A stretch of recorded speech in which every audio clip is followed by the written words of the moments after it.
nga lamang dyan dahil sa, siyempre, yung subsidy. Oho. Walang masyadong katapat na production yan.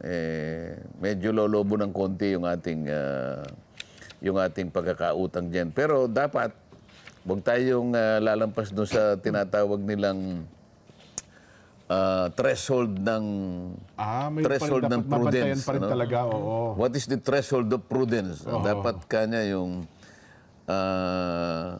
debt to GDP ratio ay mananatili sa 60%. So, Ayun. palagi ko naman, nakukwenta naman ng Department of Finance yan, tsaka yung Department of Budget. At hindi naman nila siguradong papayagan na lumampas tayo doon sa threshold na yun. We cannot cross that threshold kasi mahihirapan naman tayo. Masarap din pa na bigay ng bigay ko, pero ang obligasyon pala natin, baka inuutang lang din natin yung pamimigay. Oo, kaya alam ko, siyempre, inaano naman nila, binabalansin nila. Binabalansin Hindi rin. tayo dapat umakyat doon sa 60% na ratio.